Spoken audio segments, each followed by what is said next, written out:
چیز میلاد نہ منانے والوں نے استفسار کرا ہے، 11 سوال بنائے ہیں اور بہت بڑا چرچا پیٹا ہے۔ جناب ہم نے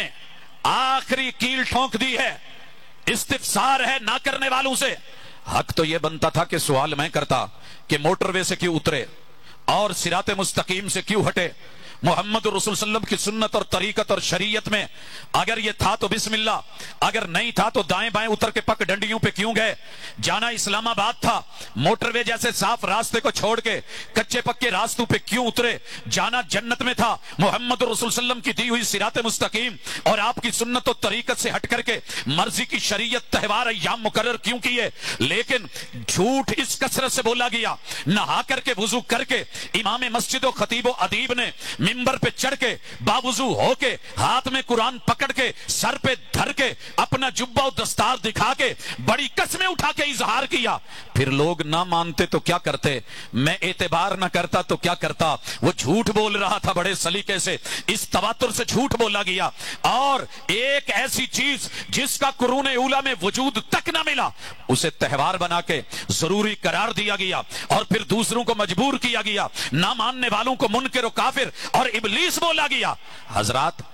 11 سوال تیرے میرے پاس ہیں، آج ذرا اپنے سوال دیکھ اور جواب دیکھ۔ پہلا سوال یہ کیا گیا اور سوال بھی کیا کمال ہے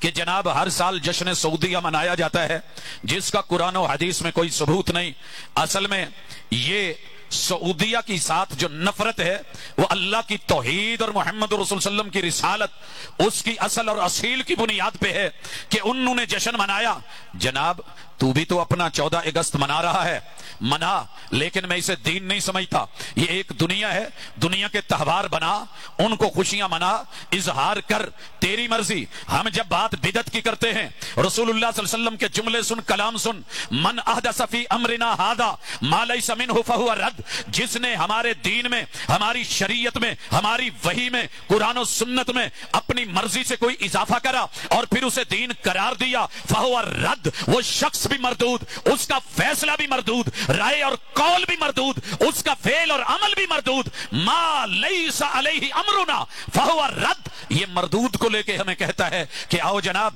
سعودیہ کی مثال، سعودیہ نے اپنے اس جو ہے وہ جشن کو یا اس اپنے سالانہ جو ان کا ایک تہوار ہے وہ ایک ملکی لیول کا، وہ ساری دنیا بناتی ہے، کماتی ہے اور مناتی ہے، لیکن اسے دین نہیں کہتی۔ تو یہاں دین کہہ کر کے اس چیز کو مسلط کر رہا ہے، لہٰذا تیرا یہ اعتراض فضول۔ اسی طرح دوسرا سوال کہ ہر سال بیت اللہ کو غسل دیا جاتا ہے، جناب قرآن و حدیث میں ثبوت نہیں۔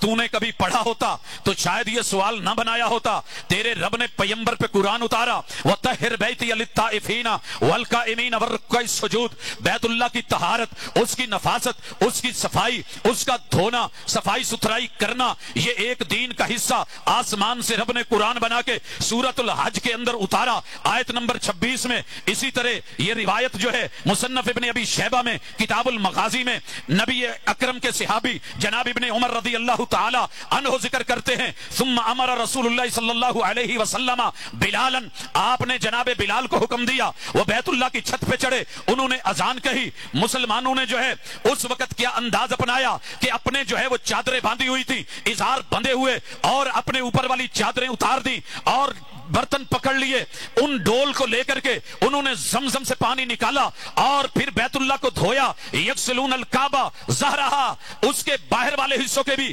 اور اس کے اندر والے حصوں کے بھی، اور کوئی بھی وہاں پہ گندگی کا اور مشرکین کے جو اثرات تھے وہ سارے ختم کیے۔ جناب تجھے غسل پہ اعتراض تھا، غسل کر دیا گیا، اور کہا جاتا ہے جناب خوشبو کیوں لگائی جاتی ہے؟ خوشبو لگانا بھی تیرے نبی کے تربیت یافتگان کا ایک طریقہ کار محمد رسول صلی اللہ علیہ وسلم سے سیکھا اور کہا کہ طیب البیت، یہ جو ہے اپنے اس گھر کی پاکیزگی اور صفائی میں اس کو خوشبو کا بھی استعمال کیجئے، یہ اس کی تطہیر میں سے ہے۔ اما عائشہ کا بیان، اسی طرح جناب عبداللہ ابن زبیر جو ہیں یہ یہ ڈیلی بیت اللہ کو یجمر کرتے تھے برطل من مجمر، کس چیز سے؟ وہ چیز جو خوشبودار اس حصے کو لے کے، خوشبو کو لے کے بیت اللہ کو لگاتے یا سلگاتے۔ اسی طرح ایک اور سوال بھی آیا کہ جناب آئیے یہ بیت اللہ کو کسا کیوں پہنایا جاتا ہے، غلاف کیوں پہنایا جاتا ہے؟ یہ روز اول سے چلتا آیا، جناب ابراہیم علیہ السلام کے دور سے پھر لگاتار چلا، مشرقین کے دور میں بھی، محمد رسول صلی اللہ علیہ وسلم کے دور میں، اور پیغمبر جس چیز کو ثابت کر دیں،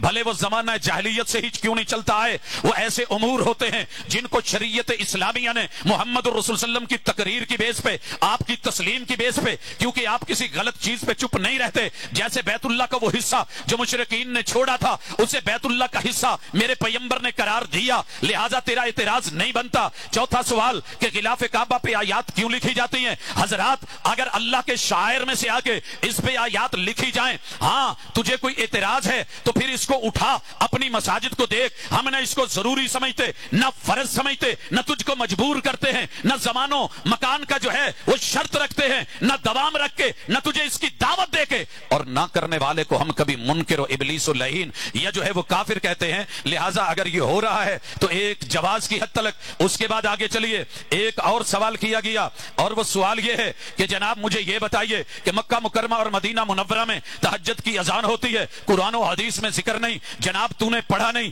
تو نے اذان تہجد کہا، لیکن ہم اذان اولا، اذان ثانیہ، وہ کہیں اذان اول، اذان ثانی، اذان اول جناب ابو محذورہ رضی اللہ تعالی عنہ، یا اسی طرح جناب بلال رضی اللہ تعالی عنہ، رسول اللہ صلی اللہ علیہ وآلہ وسلم نے اس اذان کا مقصد بتلایا، تاکہ یہ حضرت بلال کی اذان اس لیے ہے یہ لینبہ القائم، جو قیام کر رہا ہے آلریڈی، اس کو تنبیہ ہو جائے کہ وائنڈ اپ کر لو، آپ نے سحری کرنی ہے، ولیوقظ النائم، اور جو سویا ہوا ہے اس کو اٹھا دیا جائے، سحری ہو گئی۔ اس کے بعد جناب عبداللہ ابن ام مکتوم رضی اللہ تعالی عنہ کو کہا جاتا صبحت صبحت، صبح ہو گئی، صبح ہو گئی، پھر یہ وہ اس مینارہ پہ چڑھتے، اس جگہ پہ چڑھتے جہاں اذان کی جگہ تھی، اذان فجر بلند کرتے۔ ان کا ذکر احادیث میں موجود، تو نہ پڑھے تو تیری مرضی، سنن النسائی کو وزٹ کر تجھے مل جائے گا۔ چھٹا سوال داغا گیا، مدارس میں ختم بخاری شریف ہوتا ہے، قرآن و حدیث میں ثبوت نہیں۔ میرے دوست میرے یار، کبھی دین سمجھ کے، زمان و مکان کی قید لگا کے، دوام اور ہمیشگی کر کے، پھر تجھے اس کی دعوت دے کے، ہم نے تمہیں کبھی مجبور کر کے منکر و گستاخ و لعین امام بخاری بولا ہو تو پھر تو تیرا اعتراض بنتا تھا، لیکن اگر بات دعوت کی ہے، اظہار کی ہے، اور اللہ کی کتاب و سنت کو آگے پھیلانے کی ہے، تو اس کی اصل کتاب و سنت میں موجود ہے، لیکن تو نے اس دن کو جو ہے وہ دین نہیں تھا، دین بنا کر کے، زمان مقرر کر کے، ڈیٹ تاریخ کی تعین کر کے، پھر مکان کا تعین کر کے، پھر اس کی دعوت دے کے، دوام پیدا کر کے، نہ آنے والوں کو جو کافر اور ابلیس و لعین اور منکر کہنے کا سلسلہ شروع کر رکھا ہے۔ اعتراض تیری اس بنیاد پہ ہے۔ ساتواں سوال کہ سیرت النبی کے اجتماعات منعقد کرتے ہو جس کا قرآن و حدیث میں کوئی ذکر نہیں، حضرات پھر تو نے شاید پڑھا ہی نہیں۔ اللہ تعالیٰ جس چیز کو سابقہ انبیاء کی دعوت میں سے قرآن میں ذکر کر دیں وہ ہماری شریعت بن گئی۔ جناب نوح علیہ السلام کہتے ہیں رب انی دعوت قومی لیلا و نہارا، اللہ میں نے اپنی قوم کو دن کو بھی دعوت دی، رات کو بھی دعوت دی۔ اگر دن کو دعوت دینا، یہ انعقاد کرنا، لوگوں کو اکٹھا کرنا، اللہ اور اس کے رسول کی بات کرنا،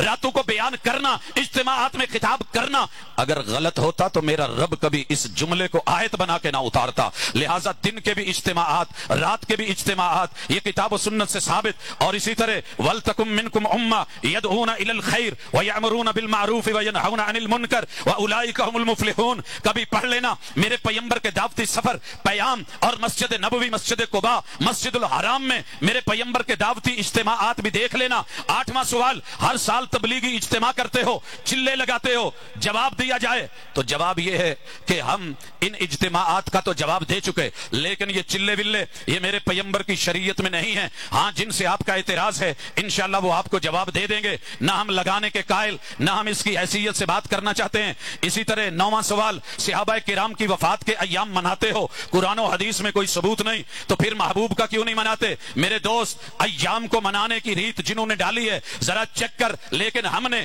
کبھی بھی ان کے اوپر دن مقرر کر کے پھر اس کے اوپر یہ 5 چیزیں پیدا نہیں کری، اگر کہیں بھی ہیں تو صرف ایک حد تلک۔ اور 10واں سوال، جشن دیوبند اور جشن اہل حدیث مناتے ہو، قرآن و حدیث سے ثبوت، حضرات دیوبند والے جو جشن مناتے ہیں اگر دین اور شریعت سمجھ کے آپ پہ مسلط کرتے ہیں تو اعتراض بنتا ہے. اور اسی طرح اہل الحدیث کا اگر کوئی 7 سالہ 50 سالہ 25 سالہ 10 سالہ 20 سالہ یا 1 سالہ اگر آپ کو کوئی ایسا جشن ملے جو اس طرح ہو، کمپیریزن کر، تقابل کر، آ کے مطالعہ کر اور مجھے بتا کہ دوام کا، زمان کا، مکان کا اور پھر اس کی دعوت کا اور نہ آنے والوں کو کافر و ابلیس و لعین کہنے کا. اگر کہیں کسی جشن میں ایسا ماحول ہے مجھے بتانا ضرور، اگر نہیں تو اپنے سوال پہ شرمانا ضرور. 11واں سوال، جشن عید میلاد النبی منانے سے کسی صحابی، امام یا محدث نے منع کرا؟ جناب آپ نے پھر اصول فقہ نہیں پڑھی، فقہ کو نہیں پڑھا، فقہا کو نہیں پڑھا. الاصل فی العبادات، اگر یہ عبادت ہے، عبادت میں اصل ہی منع ہے. آسمان سے منع، وحی سے منع،